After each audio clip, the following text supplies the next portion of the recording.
Today, let's understand the significance of Homa and Havana. In ancient times, the sacrificial rituals like Homa and Havana were used with different significances. If generally speaking, these rituals were held to mark the end of any religious or social ceremony, and mainly, clarified butter was offered in the sacrificial Homa ritual. But Havana was slightly different, and it was usually performed to please the various Vedic gods and goddesses. In a Havana, besides offerings of clarified butter, there were offerings of various kinds of foods such as wheat and dry cooked rice, and fragrant offerings such as sandalwood, incense, and dhuna. Dhuna is basically the powder of incense, and offerings of the heads, blood, and flesh of animals and vanquished enemies, like defeated enemies. So, thus, we see that while the Homa rituals were held to mark the end of a ceremony, and the Havana rituals were held to gain some boon by appropriating the gods, like satisfying the gods. For instance, to bring rain by evoking the grace of the rain god, to escape from the ravage of floods by the grace of the god of water, etc. So gradually, the difference between Homa and Havana has been obliterated. Now, people use the term Homa and Havana interchangeably. In older days, ancient people believed that fragrant smoke from these Homa rituals would rise from the earth to the higher regions, and making the ether and air heavy with fragrance would please the gods. And the people thought that this scented smoke and perfumed air would be beneficial to the health, and improve mental functioning and transport people to abode of the gods. But do you really think that it really happens? Well, the sweet scent of Homa rituals may be pleasing to the nose, but it is certainly not good for health. And smoke is composed of unburned carbon particles, and these particles are not at all good for health since they harmfully affect the lungs. And moreover, a small quantity of sweet fragrance may not damage the health and may indeed be rather pleasing to the mind. And it's important to understand that its contribution to spiritual attainment is negligible. It does not do any benefit in spiritual sphere. So therefore, thus these offerings of delicious dainties in the sacrificial fire are all meaningless. So whatever we do, so we need to understand that it does not have any significance. So there is no justifiable reason to believe that food burned in a sacrificial fire will rise to higher regions in a subtle form and please the gods. So burning human edibles to ashes, thereby creating artificial scarcity, simply brings no benefit at all. Rather, it has no relation whatsoever to the attainment of liberation. And these homas and havanas are nothing, just sacrificial rituals. It's very important to understand. So homa and havana are simply just to please our souls, and in reality it does not help us in attaining the liberation. So how should people conduct themselves in the world? The only aim of life is spiritual practice, the realization of supreme. But the body, composed of five fundamental factors, and the mind, which is related to this body, are in this physical world. So, spiritual practice cannot be sustained by ignoring this physical world. People will have to conduct their lives in such a way that their mundane duties are properly discharged without disturbing their spiritual practice, which is the primary goal of life. So, thus, people will have to continue their spiritual practice as the primary mission in their life, and at the same time, fulfill their worldly responsibilities, considering them to be allotted by God. You see, but human psychology is such that after performing all our worldly duties for a while, we the people deviate from the main goal of life. Sometimes so far that they tend to look upon their worldly duties as only mean of, only a means of self-aggrandizement. So this is the moment of their downfall. So, if we are busy performing our, worldly duties, and we are deviated from a main goal, so then what is the solution, right?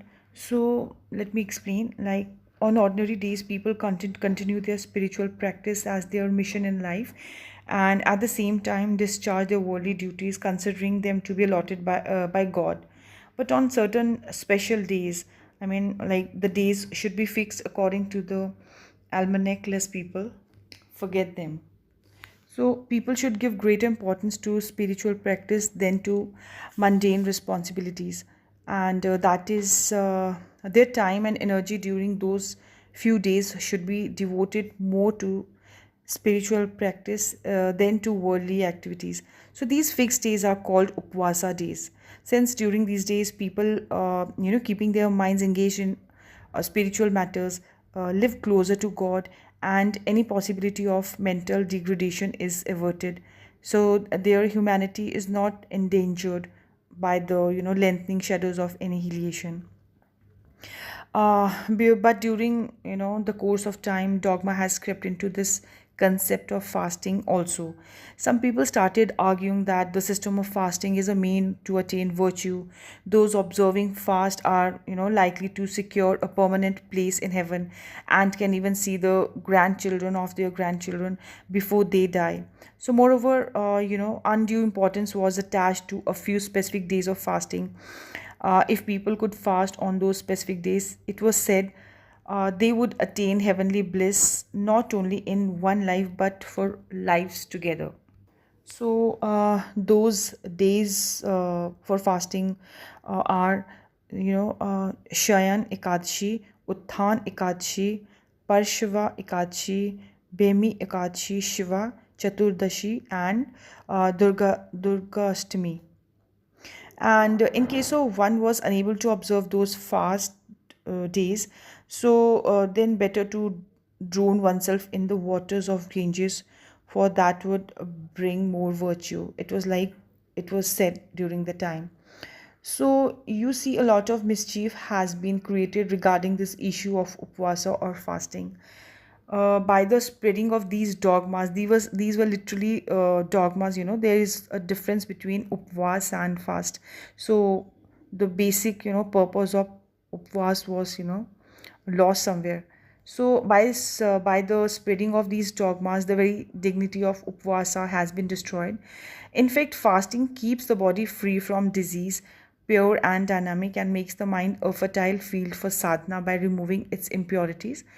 But one certainly does not attain virtue or liberation thereby. So, those who observe a fast with the purpose of attaining virtue or spiritual salvation unnecessarily troubling themselves. There is no benefit either for individuals or for society. So, fasting must be observed, but observing a fast for the purpose of attaining liberation is simply adding fuel to the fire. It's of no use.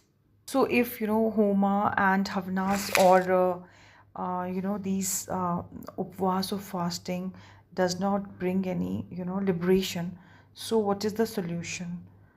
So mortal human beings can attain liberation only if they channel all their psychic tendencies, all their thought waves towards the Supreme One, and then the dynamic flow of their minds, concentrated at a single point, becomes one with the Supreme Cognition, far beyond the scope of all the bondages.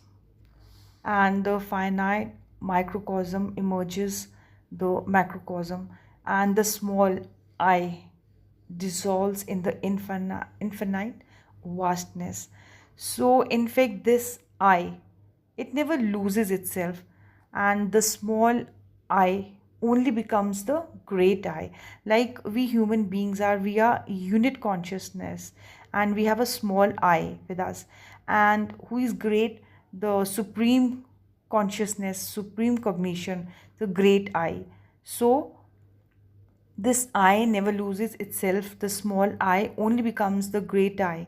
So, the supreme cognition completely absorbs the individual I, and this state of total surrender of the individual brings complete fulfillment.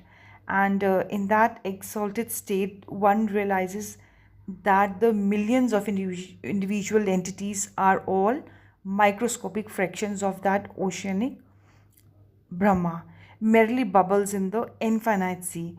So, this is the state of realization of Brahma Evaham or Brahmasmi, which means I am Brahma. So, hence it is said that if mortal human beings can surrender their all to the supreme entity by means of sadhana, then they can certainly attain liberation, even while in their physical bodies. But human beings cannot take even a single step forward towards Parampurusha, much less attain liberation or salvation by studying countless scriptures, by practicing endless rigorous penances, by offering innumerable fuels to sacrificial fires, or by observing fasts out of the greed to attain virtue. So here it is very beautifully said by Tarak Ram Shri Shri Anand Murti ji. This lecture, this discourse was given on 2nd July 1982 in Patna by Shri Shri Prabhat Ranjan Sarkar, who is Tarak Brahm, and he said that the highest born one will languish in bondage, while the pauper will be liberated.